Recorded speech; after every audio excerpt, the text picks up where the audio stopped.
Bonjour à tous et bienvenue sur ma chaîne Mario Pokémon. Vous êtes sur la fiche stratégique des cartes Pokémon. Ici, je donne mon avis personnel sur chaque carte Pokémon. Bon visionnage. Brutalibré 80 PV, tacle montant, attaque de 10. Cependant, si le Pokémon actif de votre adversaire est un Pokémon X, et non bien sûr un Pokémon V ou quoi que ce soit, seulement un Pokémon X, ça c'est dommage. En plus, cette attaque inflige que 50 dégâts supplémentaires. Donc bon, après c'est vrai que c'est pour un seul énergie, il peut taper à 60, et franchement, rhabille-toi quoi mec. Tu vas pas faire un feu avec 60 en attaque, tu vas pas faire un feu mec. Vraiment, prends un Pokémon qui peut taper à 100 dégâts, c'est déjà pas plus mal. Coiffarel, 100 PV, pour un seul énergie, assistance énergétique, pour 30 dégâts. Attachez une carte énergie de base de votre pile de défaut sur un de vos Pokémon de banc. L'attaque est pas trop mal, même s'il tape pas très fort, il peut être intéressant comme boost. Écrémeux, 120 PV, charge enjouée. Donc pour 2 énergies et 60 en attaque. Si ce Pokémon a été soigné pendant ce tour, cette attaque inflige 90 dégâts supplémentaires. Et j'ai dit soigné, donc ça peut être des potions, des super potions, quoi que ce soit. Et s'il a été soigné, il peut infliger 90 dégâts supplémentaires, ce qui fait 150, ce qui est pas trop mal. Après, à voir si ça vaut le coup à long terme. Spinda, 80. Le talent, c'est pied confus. Et alors, ce que ça fait, si ce Pokémon est confus et qu'il subit des dégâts d'une attaque, dans une pièce, il s'efface, évitez ces dégâts. Uniquement si votre Pokémon est confus, bien sûr. Ensuite, c'est pas chancelant pour 100 dégâts, ce qui est déjà beaucoup. Mais ce Pokémon est confus. Enfin, il va devenir confus. Mais ce qui est intéressant, c'est que, tout simplement, si vous avez les effets d'une attaque qui n'a aucun effet, si ce Pokémon est confus, donc, et qu'il subit des dégâts d'une attaque de l'adversaire, c'est une pièce, c'est... Ah, non, attendez.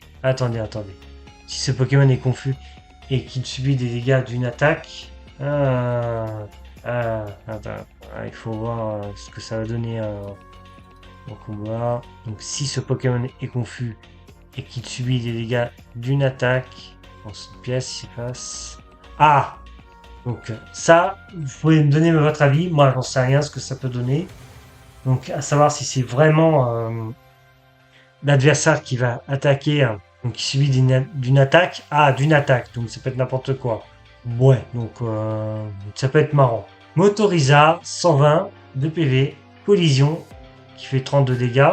Mais ouais, bon, ok. Et copilote, pour 3 énergies, 70 de dégâts. Si vous avez joué une carte supporter de votre main pendant ce tour, cette attaque inflige 70 dégâts supplémentaires, ce qui est pas trop mal. Donc la carte est intéressante à jouer si vous avez beaucoup de supporters dans votre main. Ensuite, tête de fer, PV 130, pour 3 énergies, coup de boule auto-guidé. Pardon. Cette attaque inflige 50 dégâts à 3 des Pokémon de votre adversaire, ayant au moins un marqueur de dégâts. Donc voilà, donc il peut infliger 50 dégâts à 3 des Pokémon ayant au moins un marqueur de dégâts. Donc s'ils ont déjà des dégâts dessus, on peut lui infliger 50 de dégâts à 3 Pokémon. Si les 3 Pokémon ont bien sûr des marqueurs de dégâts. L'autre attaque, il fait 5 énergies, cependant, alors il fait 5 énergies pour 150. L'attaque est rayon baryonique. Alors si bien sûr la capsule énergie booster en futur est attachée à ce Pokémon, cette attaque peut être utilisée pour 3 énergies au lieu de 5. Donc 3 énergies plutôt que... C'est pas mal en fait, hein, mais pour 150 de dégâts, waouh. Ah ouais, c'est vraiment pas mal du tout ça. Une très bonne carte. 130 de PV, 150 en attaque, en sachant qu'il faut avoir une capsule technique. Non, capsule énergie booster, pardon. Ça peut être très intéressant comme Pokémon. Ensuite, Boreas, 120 PV, enveloppement éolien. Attachez une carte énergie de base de votre main à ce Pokémon. Alors, donc attachez une carte énergie de base de votre main à ce Pokémon. c'est un peu... c'est pas mal, non, c'est pas mal. Ça permet de se booster rapidement, donc c'est bien. À la condition d'avoir une carte d'énergie. De base, bien sûr. Ensuite, c'est vent violent, sans attaque, pardon. Déplacer une énergie de base de ce Pokémon vers l'un de vos Pokémon de banc. Ouais, en fait, il transfère des énergies de gauche à droite, mais à part ça, c'est un très bon Pokémon. Une très belle carte, je veux dire. Kangourex, 130 en PV. Coup de boule en première attaque, qui fait 30 de dégâts, ce qui est pas mal pour un seul énergie. Hip pioche pour la deuxième attaque à 60 de dégâts, piocher 2 cartes. Franchement, la carte elle est quali. Franchement, la carte elle est quali.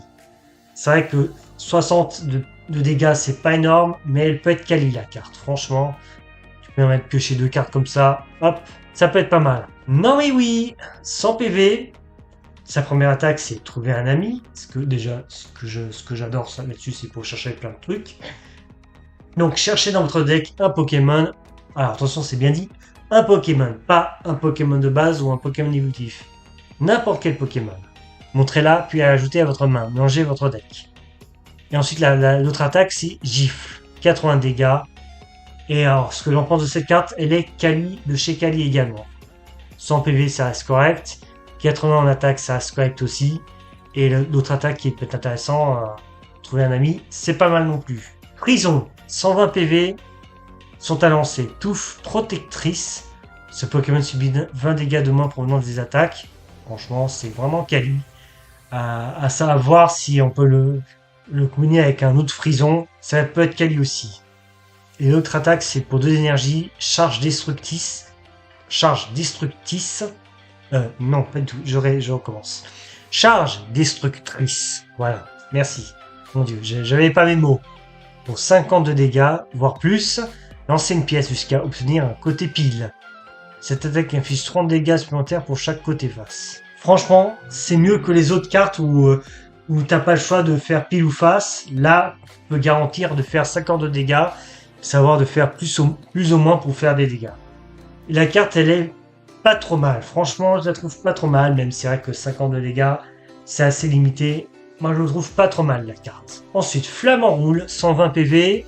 Pique-nique pour 20 dégâts, ok. Et l'autre attaque, c'est Plume synchronisée pour 62 dégâts pour seulement 2 énergies incolores. Si Flamme roule est sur votre banc, cette attaque inflige en plus 60 dégâts supplémentaires. Ah non, inflige aussi 60 dégâts à l'un des Pokémon de banc de votre adversaire. Donc 60 plus 60, donc un Pokémon actif et un Pokémon de banc. Ça, c'est quali. Après, à savoir si on a un autre Flamme roule sur notre banc. Non, franchement, c'est pas mal. La carte est pas mal. Elle est pas exceptionnelle, mais elle est pas mal. Pijaco, 70 PV. Oula, c'est pas beaucoup. En même temps, c'est un Pijaco. Et sa première attaque, c'est Acapella. Cherchez dans votre deck jusqu'à 3 Pokémon de base. Ah oui. Ah oui. Ah, ça, c'est quali, ça. Ça, c'est génial comme carte. Puis placez-les sur votre banc. Oh, mais c'est magnifique. On les place directement sur votre banc. Après, il suffit juste de mélanger son deck. Voilà, c'est génial, c'est comme pour chercher les Pokémon, et franchement, c'est vraiment pas mal. Pour chercher les Pokémon, c'est bien.